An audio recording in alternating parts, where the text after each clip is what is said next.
Hello. I totally forgot how I start this. I'm Kristen. And I'm husband/editor Will, which There was you not go. expressly said last time. Yes. We just were like, you're different. Yeah. This is my husband. Hello. And this is So I'm Watching Daredevil Born Again, Season 1, Episode 3, The Hollow of His Hand. Okay, I'm sorry. Did I ever make you watch Joe versus the Volcano? Mm-hmm. Okay. The entire time I couldn't stop thinking of the, like, insane poem that the redheaded Meg Ryan says to him before he leaves on the boat trip. Mm-hmm. So I looked it up, and it's long ago, the delicate tangles of his hair covered the emptiness of my hand. It's all I was thinking about. Just because of the name. It was Yeah. called that. Yeah. And I guess it's like a Bible thing, but Sure. whatever. I like it from Joe versus the Volcano. All right. Where do we want to start? I guess there's only one no better place to start than the beginning. There's kind of only one story arc this episode right now. Yeah, it's just kind of the culmination of the White Tiger thing. I feel like maybe they were like, he died. We can't just get this out of here without being disrespectful. He was so good though. Like I think my guess would probably be that it was not him, the main actor at the end. Oh, maybe. Yeah. I think they probably decided to do that after the fact, like in the rewrites, and we're like, well, we need to set this up. And okay, yeah, that could definitely be. Yeah, I believe that. I don't know that for sure. That's just a guess. Well, I read something today that said basically all of the stuff that remained from the original shooting was the Hector Ayala stuff, and basically now that we're essentially done with that, I think everything is fresh after they retooled the whole thing. Yeah. Is what I'm imagining. I don't know how true that is, but it seems like it could be, because I know that they were, when they were talking about it, when they were filming the first time, they were like, it's just going to be a legal procedural. And I was like, that sounds dumb and bad. Like, it just could not have sustained 18 episodes with. Even over the span of 2 seasons, which seems like what they're doing. Yeah. Also, they keep making headlines that are like, Frank Castle's going to be in season 2. And I was like, yeah, bitch, everyone's going to be in season 2. I don't know what you're doing. Anyway, so yes, this was basically the trial of Hector Ayala. Yep. The whole thing. It was pretty good. Pretty quick trial for cop killer trial. But I guess, they didn't. They said day 20. Did they? At one point, yeah. Well, I feel like they were like, here's our one witness. Oh, he's a douche. Well, so the cop went, and then, but again, I think that's a product of them maybe squishing it. Yeah. For just having to go over just 3 episodes instead of 16 to 18 episodes. Because they had the cop, who is hilariously alive. No mention of the other one. No mention of the second guy. These 2 guys got super necked super hard. Well, and the one who is alive and testifying in this episode went neck first into the ground. Yeah, just walks in normal, no cane. He's got a black eye. Yeah, he's got a black eye, no limp. No limp. No neck brace. Yeah, no neck brace. Nothing. No, crazy. No bandages or anything like he clearly would have. He definitely, his cheek for sure would have just caved in. And again, like you said, no mention of the second guy whose arm bones came out through his skin for sure. Yeah. Crazy. And that he got just as fucking upside down as the guy we saw walking in. So where was him? Where was him? Where was him? Oh my God. Okay. That was hilarious. I will say that I saw some GIFs of their exchange in the bathroom earlier today before we watched the episode. And that was super funny because he was like, he obviously knows it was him. He wasn't wearing his Daredevil shit. And he was like, they basically were just like playing legal chicken. Like, I bet the DA wouldn't really like this. And he's like, I bet the DA wouldn't really like that you were witness tampering either, bitch. Which way do you want to take this? There's a lot of proving something with no proof. Trying to prove a negative in this, which isn't really a thing. Like this probably would have been like mistrialed or thrown out or whatever. Anyway, sure, if either one of the things there's no physical evidence whatsoever. The only reason that there was like a trial is because they were cops and they were willing to obviously lie under oath. Yeah. But like you can't prove a negative and you the cop side, the defendants. No, the cops are the prosecutors. Yeah. Prosecutors have the burden of proof. Yeah, which, like I said, they did not meet. Which they for sure did not meet. Yeah. Like even without the white tiger stuff, there's no way for them to meet the amount of proof. So there's like reasonable doubt, which is why Matt would have brought in the white tiger stuff to I don't know the right word to use, but to discredit like what a reasonable doubt would have been to like at least make an argument like on the other side of it. I will say, I don't think the average juror knows anything about the law. Like, I think if the white tiger stuff hadn't come out, he would have been guilty of first-degree murder because all the fucking cops are in the courtroom, which is, I think, shouldn't be allowed. Yeah. Like, I agree. Ugh. That's like witness intimidation. I think so. Witness intimidation, and also like I feel like it's influencing the jury. Yeah, 100%. The entire prosecutorial side of the audience is cops. Full row, every row is cops. Every row is cops. In uniform, obviously. It's yucky. This podcast is ACAB. I'm not even like an ACAB person. Like in theory, like I agree with like the sentiment of it, but like I like the cop lady on Reacher this year. She's an FBI agent. Okay, that's a little bit different. Right. That's a whole but like that's a whole different thing. We can't be talking about propaganda shows. I love Olivia Benson. I love the TV show Bones. I love Brooklyn Nine-Nine. Yeah. Obviously, yes, these cops are terrible, and they all have incorrect Punisher tattoos. Yeah. We've seen it on like 4 different They might cops as well now. just put them on their forehead as a target. I know.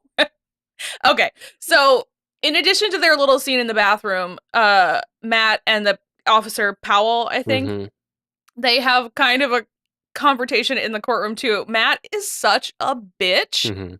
He literally was like, I hear you have a black eye. I hope it gets better. Like, bitch, you put it there. It's so funny to me. It's like really hilarious. And when he was like, there's like a phrase in boxing, the way to avoid a black eye is fast hands, and the courtroom is like, whoa, oh. Yeah. And I was like, they were like, objection, sustained. I was like, for what? Absolutely not. Just like a for teasing. Yeah, exactly. Yeah.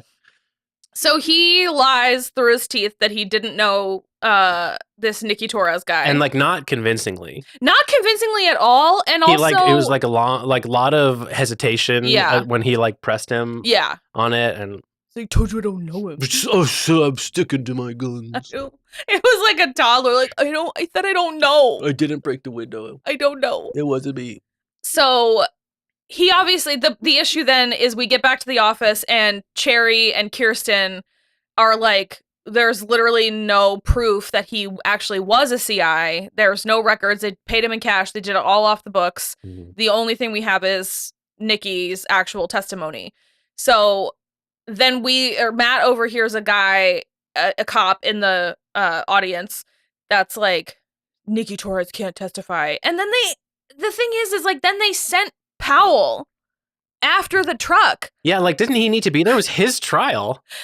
Well, it's technically his buddy's trial, the one that got hit by the train. That's true, but I mean, it's got to look suspicious if like the guy that was there that's arrived, isn't at the trial. I fully agree. I completely agree. And in addition to that, it's even, what if Nicky had still been in the back of that van? It's even more sus if you then, in view of a witness, because Cherry wasn't going to go down without a fight. No. In full view of a witness, kill somebody in the back of a van who is about to testify against you? Yeah. Incredible hubris.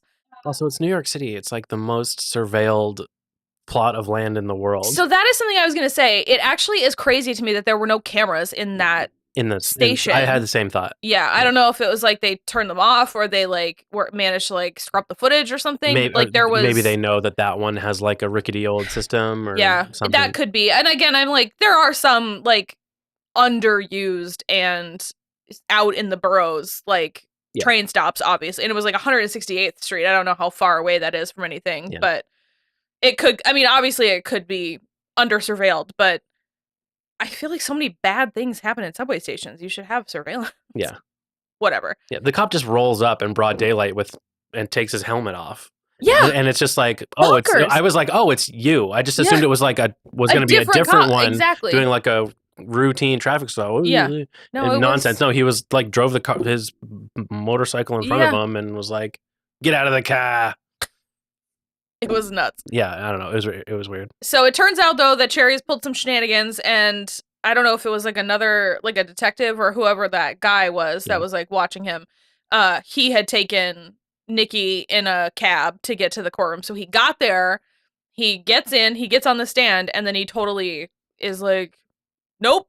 Yeah, he blows it. Definitely not me. Don't even think about it. Because of aforementioned witness intimidation, all the cops might as well have stood up and flexed their big muscles. 60 freaking cops. So many cops, and then obviously it's likely that he has like worked for many more of them than just the two of these guys, and like knows things that they should not have. Like they're clearly involved with more. Yeah, they showed another guy. So he has like a lot more information. Yeah, well, they showed the tattoo on another like guy that we hadn't seen before.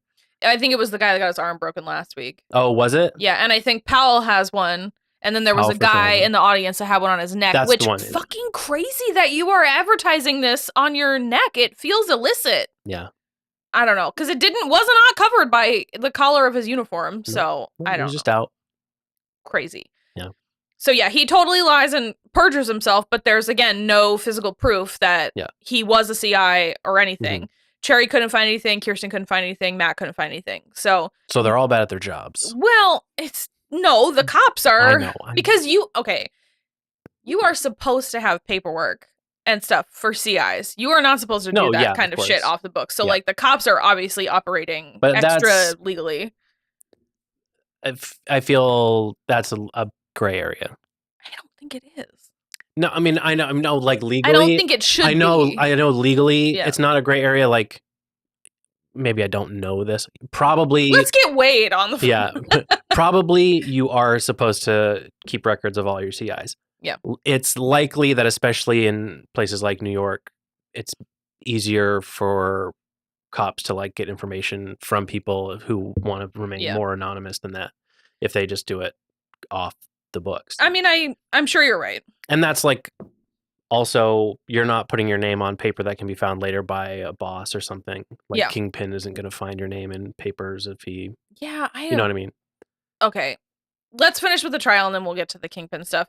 So Matt is basically like, we need to get Hector on the stand and he'll just tell the truth and then we'll take it from there.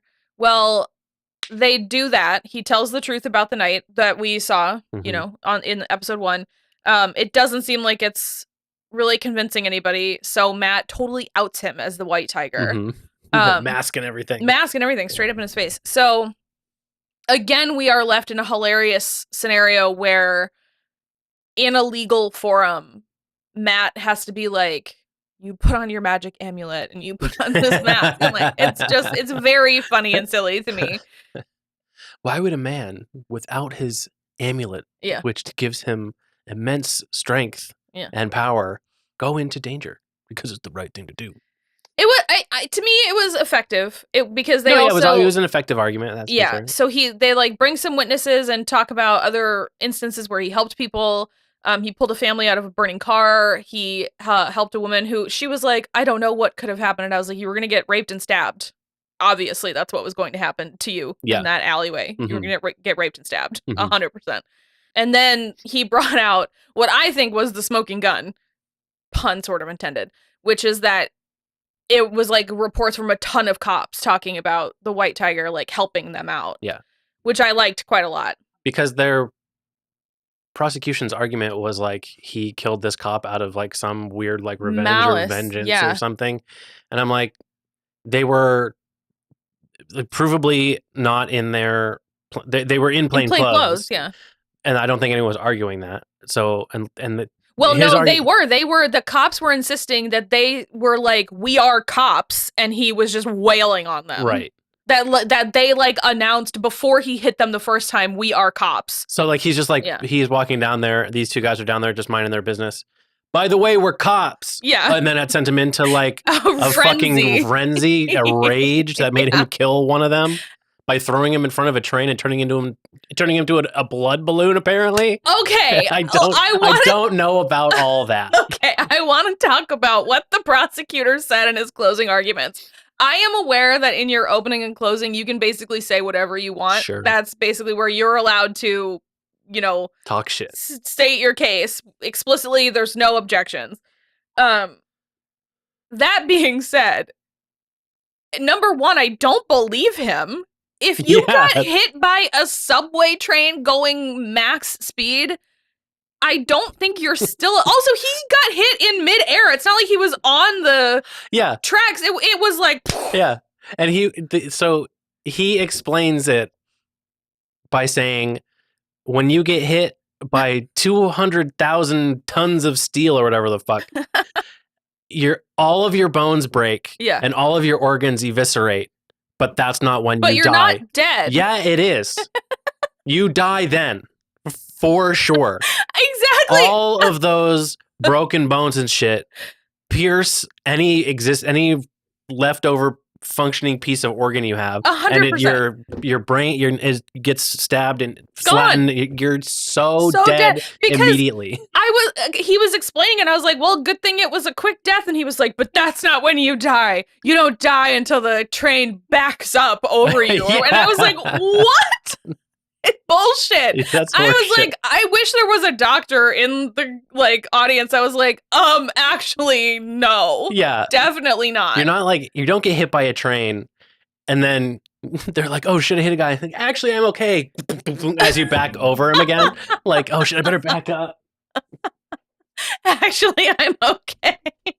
I'm not dead. Oh, God. Okay, so despite that absolutely horrific description of what happens when you are hit by a subway train. Again, I think it's immediate. It's immediate death. And if not, once it hits you and you fall onto the third rail, I think that'll do it too. Whatever. No, you're alive then also. You're just like a cooking, shaking ball of goo. But but he's right. No, you just stay alive until the train backs over you. He's not right. Okay, so despite that, the jury finds Hector not guilty of all counts, and he is free to go. Matt does what? It's just so dumb. It's like usually you have to go back to jail to process out. Well, sure, but that's not. I'm just saying, this judge is sitting in this room, watching these seething cops. Yeah. Who you gotta just know they're fucking dirty. Yeah. At least some of them. And because they have this CI that we already know is off book. Yeah. And you're not you're going to be remanded into protective custody 100%. For a certain amount of time or whatever. I mean, not the cops wouldn't wait till the protective custody was over. Well, and also not maybe a dirty cop would get put on his access to him or whatever, but still just being yeah, it would sort of be you're going to be in protective custody with out the front Officer door. Powell. Yeah, Powell will take care of you, pal. Yikes. I did forget to mention that Matt and the prosecution, the DA, and the judge went to Chambers after he outed him as the White Tiger, and he was like, "Are you fucking serious? You fought so hard to keep that footage out of here, and now my hands are tied because we can't do a mistrial because the information's already out there, and we can't do this because the information's already out there, so I guess." And then the DA was like, "I have 500 ADAs, and your life in court is going to be a shitstorm forever." Mm-hmm. Whatever. That's how you win cases. By intimidating your guy. It is. So anyway, Hector's free to go. But it actually also after when Matt and Hector were speaking in jail the night before, he was like, "You can't ever put the mask back on. You know that, right? Mm-hmm. You can't keep doing this." And I don't think it would have made any difference, but first night out, he puts it back on. He's out there trying to fight crime, and he comes up a hill, and a guy steps out from the shadows and shoots him point blank in the head, and then walks to camera wearing Frank's Punisher vest. That is not Frank Castle. Like the least convincing misdirect in film history. First of all, if anyone watching oh my God, the Punisher did it. Who the fuck bought that? The Punisher would A, never. No. B, it doesn't look anything like the shape of John Bernthal. Okay. It doesn't. Let's calm down about the shape of John Bernthal. It doesn't. His shape is perfect. Except for now, because he shaved his fucking head and it looks terrible for the Odyssey. It's going to be such a boring movie. I just saw some pictures from it, from like set photos, and it's just they're on a boat in a lake on real water, and I was like, cool. But that's something. Yeah, that's something. But you could see Nolan out there next to Tom Holland, and Tom Holland just looked like a dingus. Like his hair, his wig looked. I mean, it's like a shitty kind of grainy photo, but I can't get it up for that. No, me neither. And I like Christopher Nolan. I even enjoyed the normal amount. So yeah, pour one out for Hector. Pour one out for Hector. The White Tiger. Was the amulet even real? Yeah. He was running normal speed. He didn't sense that there was danger. He got just like one shot in the back of the head, like didn't check his corners. I don't know. It seemed very like he just was having a normal runabout, but wearing a silly suit. I mean, I have no idea. Yeah, I don't know. I think it didn't glow. There wasn't light rays as mentioned. I mean, you're right. That is weird. I think if we are correct and like this trial was supposed to be like a big chunk of the season as opposed to just like a little bit at the beginning, I'm sure a lot of nuance has escaped the storytelling. Yeah, there's just like that video, that convenience store footage of him like whipping ass, and like he's just like trotting up the street at normal pace. It did seem like he could like hear in a distance from far away. Yeah, but a fucking Daredevil can do that as well. Well, I mean, he's got powers kind of as well. Sort of. If my power was coming from a mythical amulet, I would want more than what this guy had. That's all I'm saying. Yeah. Here's the thing is like, it doesn't, again, this goes to maybe there's more nuance in what we're missing, but it doesn't feel like he was called to this in any way. It felt and sounded like he literally just like picked up an amulet. Like he just found it. White Tiger origin story, 8 episode season in 4 years when it's not relevant anymore. No. I liked this guy a lot. I don't need that. Okay, so I guess the only other thing really is Fisk. Yeah. So the episode actually legit opens with a double murder at the port, Red Hook, they're talking about, which is where in episode 1, Vanessa was making all kinds of deals and stuff about like who gets Red Hook and who does whatever. I'm gonna be honest, I kind of glaze over a little when they start talking about real specifics about stuff like that. So that's like the meat and potatoes of the mob stuff, and and it's just not being played as like the main part of this show. Yeah. So when they go to it, you're like, this doesn't really matter a ton. Yeah. It's like how they're being played by the up top is the more important stuff. So one of the factions kills 2 people from the other faction, and I guess Fisk is trying to like rehabilitate the area into like a destination kind of, and it's not going to work if they keep having murders and stuff. So then also sort of behind his back, Vanessa arranges for the guy in the tracksuit to pay 1.8 million to the other guy as like restitution essentially for that. For that specifically. But the guy in the tracksuit is like, I'm not paying fucking shit. And he's like yelling at Buck, and it's like, I'm there. Yeah. He's yelling at Buck, and Buck is like, yeah, I don't give a shit. I don't work for the mayor. I work for the man. Yeah. Except he has an English accent. He does have an English accent. That was really like a doofusy voice. It's my best New York accent. Yeah. Fisk's reaction to that is opposite of what Vanessa wants. He is like, let them kill each other. Yeah. Like, I don't care about them. Like, that is piddly shit. And she is like, when they're done killing each other, the people that are left are going to come after the head. Their only way to go is up. She also is like, she's, I guess, not allowed to do anything anymore. She's the mayor's wife. Because she's the mayor's wife. And so she's like, this shipment's coming in. I could basically wash $200 million through this deal if you let me. And you got a lot more detail out of all that shit than I did. I was like, I guess I was glazed over for that stuff. I love her. I feel like I should be sensitive when I say that she's Israeli, but I think she's a great actress, and so I'm so glad they brought her back, because I think it would have sucked hard if they recast, which they did for a minute. But no, I think she's really great, and she's just so captivating, and like their stuff together is, or has been in the first 3 seasons of Daredevil, some of my favorite stuff. Mm-hmm. I don't love or fully understand this dynamic that they have now. He feels more different to me than she does. Yeah. And I'm still not sold on his motivations to just like make New York a better place. I agree. Yeah.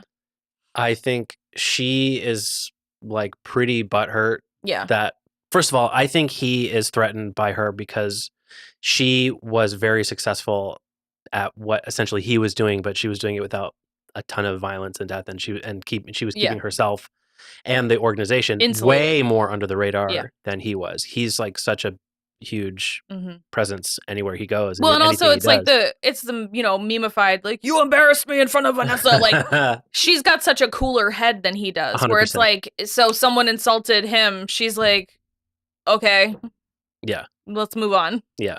And he just like can't get over these small slights and stuff because he's got all these daddy issues, which I understand and everything, but I just, again, his motivations for making the city better don't really check out to me. And very specifically his like, because he gets BB gets another interview with him, and he's like, these vigilantes aren't heroes and they have to be taken care of, and like, we've got to eradicate all the vigilantes. And I'm like, I have to uphold my promise. Are you just still pissed that Daredevil kicked your ass like 6 times? Yes.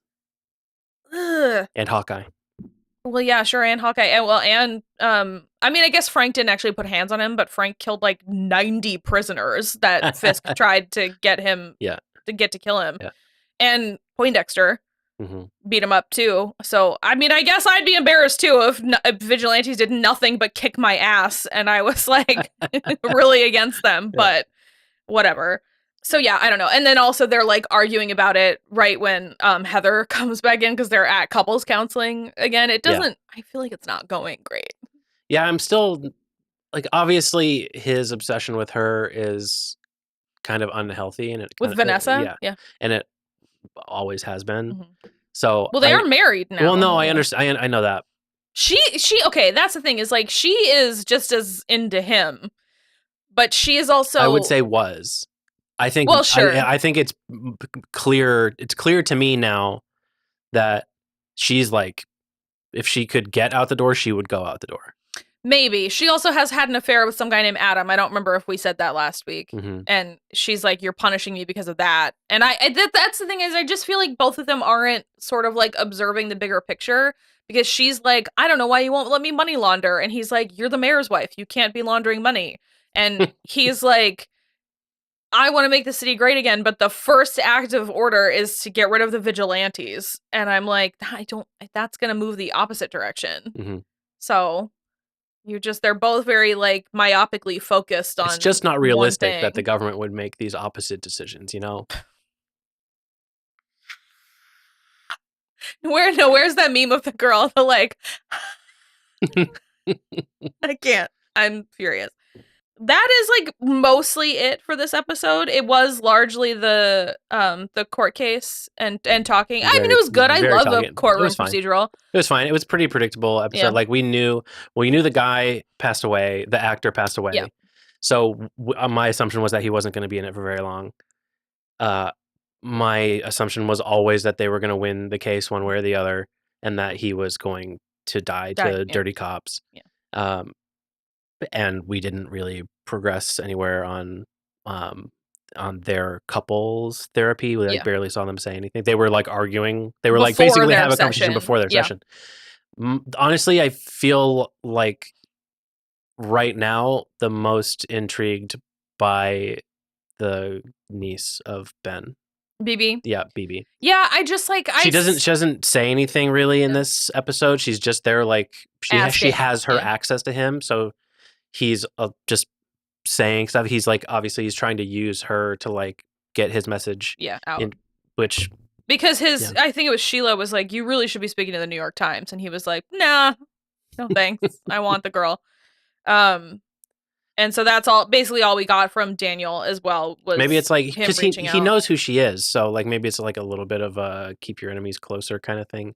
Because my assumption is that she wants to get to him because she has a suspicion about her uncle. That would be... Because he's not a good guy. Fisk? Yeah, obviously, yeah. For my money, that would be such a weird twist because I think by this point we might have already seen her say something about, like, I'm suspicious that Fisk killed my uncle. Because he did it. We, like, well, I know, but, like, we haven't... No, but, like, he didn't kill a lot of people, but he killed Ben. Sure. Like, he went after Ben. Right. To me, there's no real reason to have that character have that family connection without doing something with it. I mean, I mostly... Other than just having her in there and... just to use that connection to open the door to like further her like journalistic career or whatever, that doesn't really fly for me. Like I want to see more. Well, and they didn't highlight her really in this episode at all, just that she was there. Yeah, the only thing I was going to say is that I feel like maybe it's just to like get a Urich in here in the mix, but not recast Ben. Yeah. Or like act like he didn't die. Yeah. But I mean, I don't know. I guess if true, then we'll see how they do it. But right now, that feels like it would be really ham-fisted since she has not seemed afraid of him or suspicious in any capacity. Mm-hmm. And she is, like, a child. And I think no matter how, like, tough as nails you are, if you are face-to-face with the man who physically murdered your uncle in his own home, I think you'd be a little scared. Well, she might not know. She might, like I said, like, she might just be suspicious of the whole thing. Organization. Yeah. Like, she might know that Ben was like investigating or whatever. Maybe. I mean, that got all tied up. Karen did that. Karen like blew the whistle on Fisk like 7 times. Sure. Like that's been done. Then I just need a little bit more sprinkled on for her. Otherwise that connection seems useless to me. Yeah, because I remain other than just so they can say the name Urich, which I think that's what I think it is. And I also remain displeased by the BB report or whatever it's called. Yeah, like man on the street stuff. It's just not my favorite. That's when my eyes fully glaze over. The reason my eyes glaze over during the mob stuff is because I can't keep anybody straight. Like, I don't know who anybody's working for. And there were like 5 dudes when Buck was there at the end being like, you need to do blah, blah, blah, whatever. And I was like, who are these other 2 jabronis? Like, I don't know who anybody is. Like, it's just, that's not the part I care about. I care about like the Matt stuff and the Fisk stuff and the Vanessa stuff. And then whenever Karen gets back to fucking New York.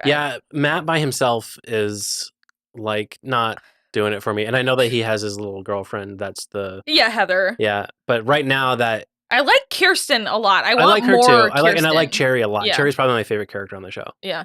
The thing about Matt is like, this is actually the least tiresome I've found him through the entire run. But it's like, this is like night and day with his behavior in season 3 of Daredevil. Mm-hmm. And I really like this Matt. Like I'm having an okay time with this Matt, but like he is definitely like, he's like if you made soup, but you just like boiled a piece of chicken in the water.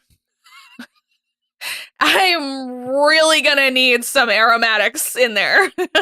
Like a lot. Jesus. Shat, I guess. He's just such a, again, this is the least tiresome I found him, but he's such a tiresome character because it's like the Catholic guilt and the guilt now about Foggy and, you know, like just all of this shit. And, you know, he's going to just be eaten up inside completely when he finds out that Hector is dead. And like the parts when I like him are when he's being a total bitch to that cop on the stand and in the bathroom, and I'm just like, yes, more of more of you being like, well, that's why book 5 Harry Potter, just like snark on snark on snark. That's why it wouldn't have worked as a procedural the whole way through, because we were all like, we need a little bit more juice. What I was going to say was, with the like with us complaining about his like Catholic guilt and stuff, and how that's like kind of we've just had so little of it in this so far. Well, yeah, but and I would have liked this more if that wasn't already like a like weighing heavily on us. But we know that he doesn't go to church anymore, right? Yeah. We decided that. But the way they filmed this scene this would never happen. The courtroom scene. He goes back into the courtroom at the end of the episode after with his little devil horn. With his little devil horn, he sets his cane down. But the way it's filmed, there's like a really high angle shot of him walking in. And there's like light beams coming in through the window. He's totally alone. And then there's a shot of him closer up with all the beams behind him, and he's rimmed in the light. It's how you would film someone in a church. It's very churchy. It's how you would film someone in a church. And I do think, like I said last week, I'm 100% sure it was on purpose. No, absolutely. It was not. It was not subtle. No, I just was pointing. This isn't like an Easter egg that we discovered. Oh, you know what I caught? You know what I saw? It was really subtle. That guy at the end had the Punisher symbol on his. Oh, did you see it? No, like I said last week, I do think that if I am remembering right, I think because Father Lantom is dead, I think that's part of why he's like not going anymore. But I also feel like he feels less of a pull to go to church because he's not daredeviling. Like that was like those are his sins or whatever that weigh on him. Yeah. Because he doesn't seem to care about like really it's the violence that makes him feel super guilty. But I think he didn't feel a ton of guilt about the cops because they were dirty and they were trying to, erase their mistakes by killing Nikki. So yeah. Again, I'm not like I don't totally hate it. And like because to me the Matt's Catholic guilt specifically is like the man pain part of Daredevil, and that's the part I don't love. I will say I liked the man pain he was doing in the first 2 episodes because he was just apparently carrying Foggy's funeral program around with him all the time. Like a year later, he was still like putting it in his pocket. That sucks. I mean, like, so sad. Maybe just like a better picture of like the 3 of you, not just like you can't see it.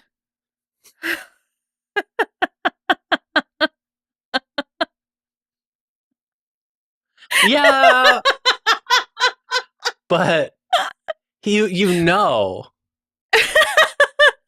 But he just knows. Those were always my favorite parts of the. You got me on that one. I did get you. You got me on that. He can't like he can sense everything. He can't sense that this is a produce. He can't sense this has more sentimental value. I don't know. Like them like cutting the ribbon at like Nelson Murdoch and Page or whatever. Oh yeah. I think gotta be a picture of them like drinking beers. I'm sure together. He has the plaque somewhere, like a happy memory instead of the saddest one of his whole life. Maybe. I mean, his dad died too. Yeah. No, that was always my favorite part of like the original run of the show is like when because it was always Foggy correcting them. So often it was Karen who was like holding up like a newspaper and being like, "Look at what they're printing," and Foggy would just be like, he can't see that." It's so funny. But yeah, okay, we can wrap up. I liked it. I'm still enjoying it. I think now that we're wrapped up with the Hector case, I'm very interested to see where we're moving forward. 100%. Yeah. Yeah. This was a fine episode to me. It was a very watchable episode produced by Marvel Studios, which their track record is not always the best. Yeah.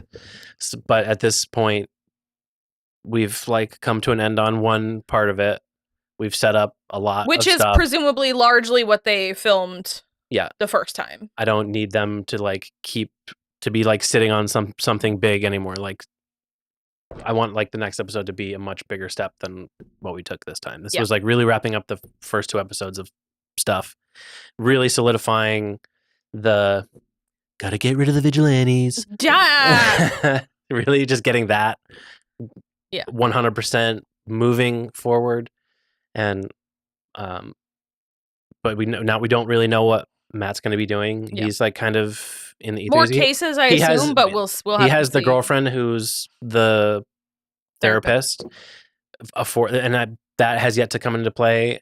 I kind of hope it doesn't because I don't want him to like take advantage of his girlfriend or for her to feel like she is like being forced. I think he's gonna fumble her. Yeah, I feel like that as well. But I think it's going to be because he's going to become obsessed. She's going to find out. He's going to find out that she's seeing Fisk, and he's going to become obsessed and try to press her. And I just I'm not hyper interested in that. Yeah, this doesn't sound very interesting to me. So like, I hope that's not all we're going to get. Yeah, this season, and then it's going to carry over into the next season.